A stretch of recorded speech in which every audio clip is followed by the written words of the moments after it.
Et comme vous le savez, le tawhid est la base. Le musulman doit connaître le tawhid, c'est la chose la plus importante.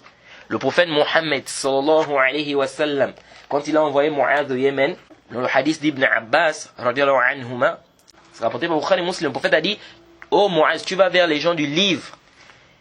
La première chose que tu dois faire, c'est d'appeler ces gens-là à l'attestation qu'il n'y a aucune divinité vraie qui mérite l'adoration en dehors d'Allah. Et si tu obéisses dans ça, il faut leur dire qu'Allah subhanahu wa ta'ala a légiféré 5 prières sur eux, chaque nuit et chaque jour. Et si tu obéisses dans ça, dis-leur qu'Allah subhanahu wa ta'ala a obligé, dans leur argent, de prendre quoi? Une sadaqa, n'est-ce pas? On prend ça de leurs riches pour donner à leurs pauvres. Et s'ils t'obéissent dans ça, fais attention à leurs biens et crains la da'wa du mazloum, c'est-à-dire l'invocation de l'opprimé, car il n'y a pas de voile entre elle et Allah subhanahu wa ta'ala. Donc dans ce hadith, c'est un hadith qui est connu. Ce qui nous intéresse dans le hadith, c'est quoi? C'est que le prophète Mohammed sallallahu alayhi wa sallam lui a dit: tu vas vers les gens du livre, la première chose que tu dois faire, c'est de leur demander d'attester. Donc la première chose, c'est quoi? Le tawhid. La première chose à faire, c'est le tawhid.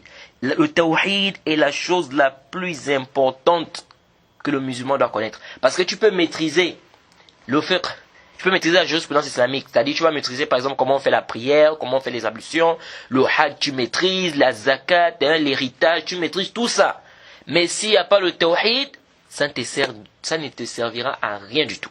Et pour nous montrer l'importance du tawhid, le prophète Mohammed sallallahu alayhi wa sallam, dans le hadith de Anas ibn Malik, radiallahu anhu, hadith rapporté par Tirmizi, authentifié par le Cheikh Al-Albani et beaucoup de savants, Anna Nabiyya sallallahu alayhi wa sallam qala, le prophète Mohammed sallallahu alayhi wa sallam a dit, c'est un hadith qudsi, un hadith divin comme on dit, que le prophète Mohammed sallallahu alayhi wa sallam a dit, Allah subhanahu wa ta'ala a dit: Ya ibn Adam, law ataytani bi qurabil ardi khataya, thumma laqaytani wa lam tushrik bi shay'an, la ataytuka bi qurabiha maghfira.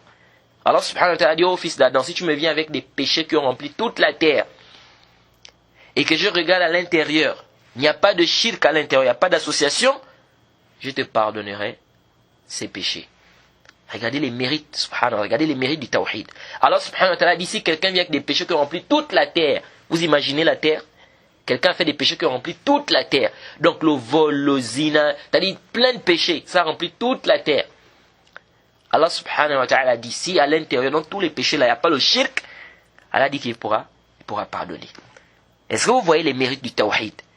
Ça nous donne quoi? Ça nous montre que nous devons apprendre le tawhid, et que c'est la base de toute chose, et que ça ne sert à rien de faire quoi?